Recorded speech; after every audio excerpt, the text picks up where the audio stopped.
Did you see the fight that's reportedly being worked on for December 19th in Miami? Did I see the fight being worked on December 19th in Miami? Yeah. No. Do you know which fight I'm talking about? No. Fair enough. Oh, Jesus. That's a fucking bad idea. That's a bad idea. But let me tell you what. A lot of people watch that one. Will you watch it? Sure. You know what everybody's tuning in for on that one. I think everybody's going to get what they've finally been waiting for.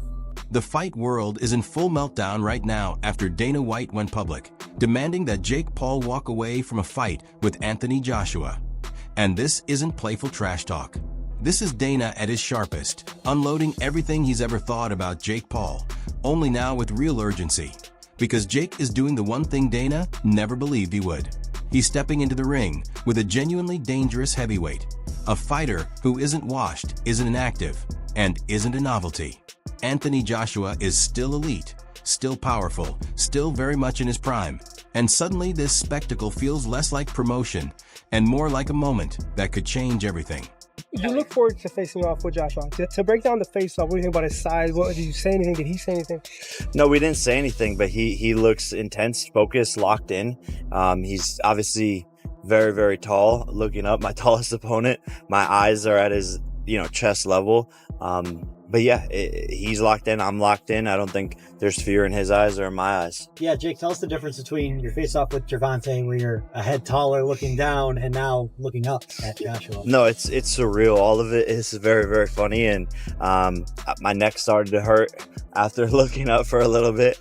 But this is what we signed up for, and he's very tall, but that means I can use my speed and my size to my advantage as well. This question's for Joshua. Oscar De La Hoya, Nate Diaz, and Tyson Fury all said that Jake is going to knock you out. Would you be willing to take the bet with Tyson Fury that's saying that Jake is going to beat you? No, I'm not worried about what Tyson Fury's got to say. That's what I'm saying. It ain't even about the money. I'm betting on myself. Yep. I'm focusing on myself. I'm fully betting on myself. I ain't worried about what anyone's got to say.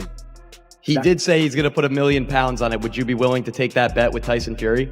Respectfully, I'm not worried about what Tyson Fury's got to say, or I'm not here for any of that betting and nonsense. I'm here to fight, and that's all it is. Once I get the job done, I'm going to collect my check, cash it, and I'm going to focus on the next one. My bet is on me doing a number on him. That's all there is to it. Yeah. And for Jake, Tyson Fury's willing to put £1 million on you to win. How does it make you feel that his brother Tommy won't even fight you for $10 million? A lot of people in this sport, believe it or not, are actually bitch made. Anthony can attest to that. That's correct. That's why we're up here on this stage, because we're both always down to run it and throw hands. Tommy's, lost. He's a lost puppy. No one watches his fights. I'm the only thing that he's got, so he should be on his knees begging for the fight. We did offer him it, and he said he wanted more time. So we tried. We've been trying. Same with KSI. These guys just don't want to step up to the plate.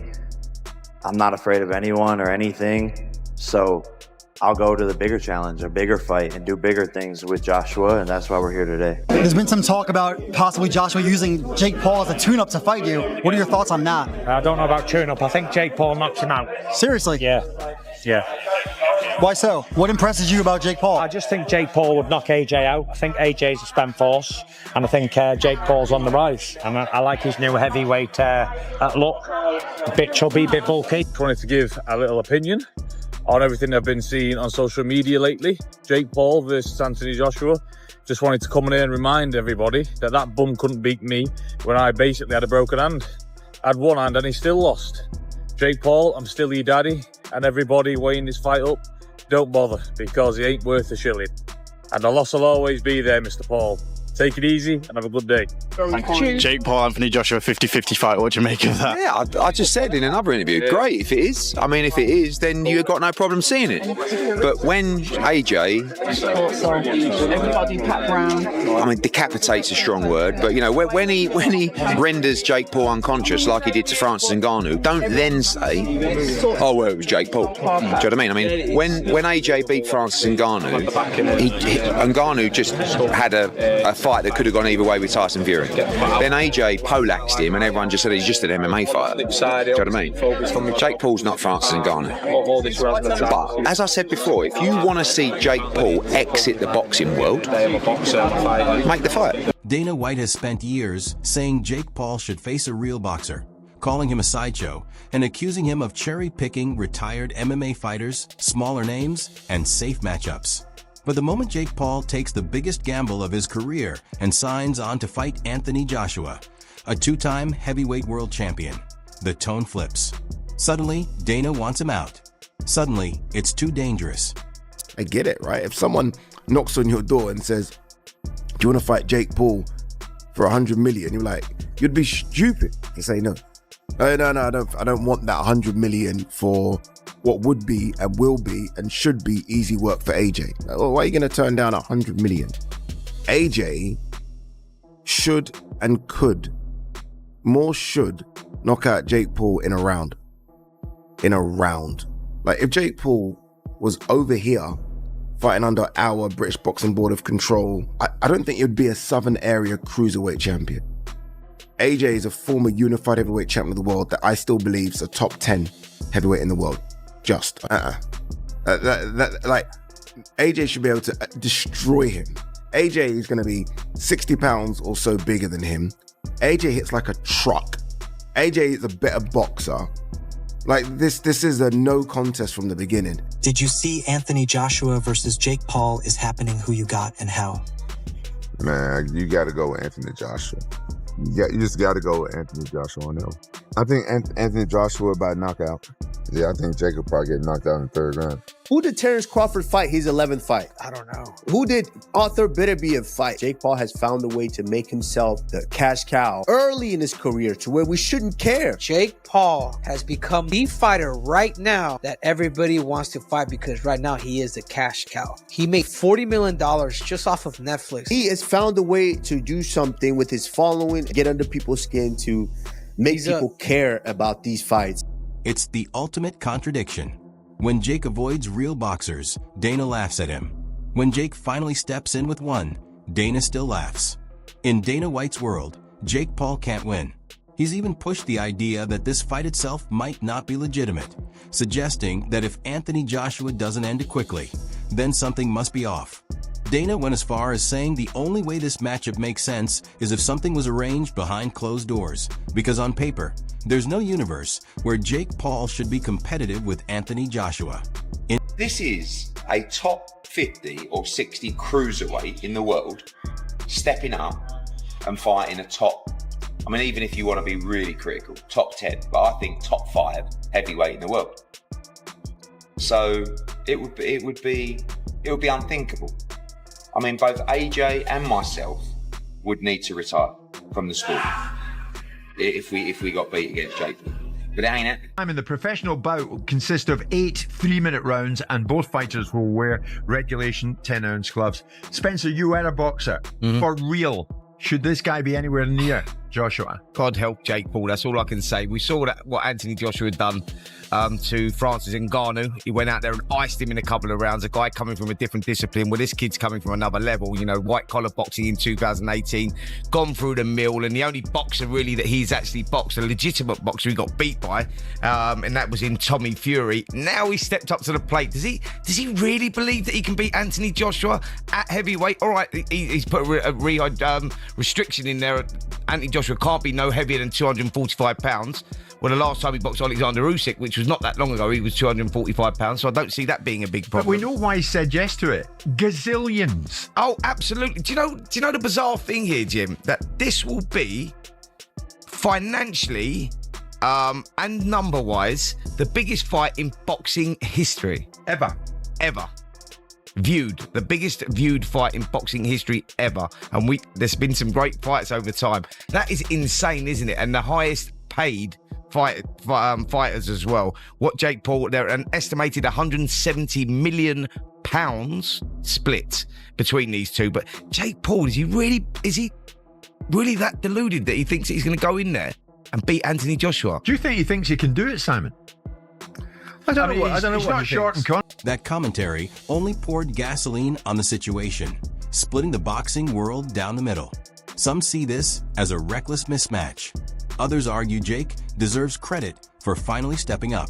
And then there are those who believe if Jake performs even slightly better than expected, the conspiracy theories will explode.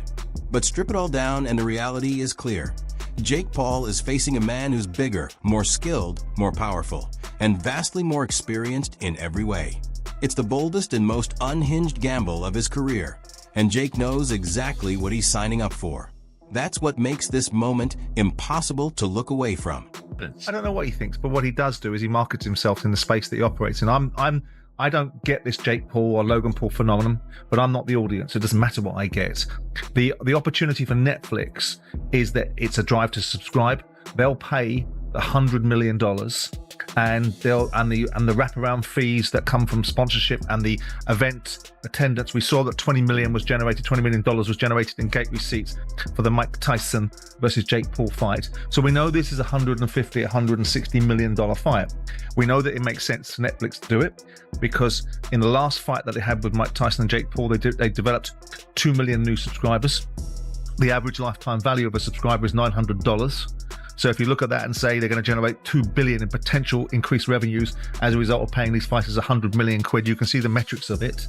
They're also retaining their base. They're also moving content into a different space, which is sport. So it all makes sense. It's like the mobile phone industry that I knew very well used to sell phones for nothing so people could get the airtime. And the airtime was where the money is. The content delivery is where the subscribers go to and then they pay their subscription. So we all understand the model.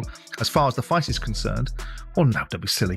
I mean, Anthony Joshua can go in his nightgown and beat Jake Paul. The issue is, does he hurt Jake Paul? How curated it is? I debated it with boxers, with Paul Smith and Duke McKenzie and Spencer about would Joshua go in there with a mindset, which is he knows he doesn't have to get out of second gear, so he doesn't have to do to Jake Paul what people fear he might do, which is knock him into the next life. But he's not a punchbag, Jake Paul.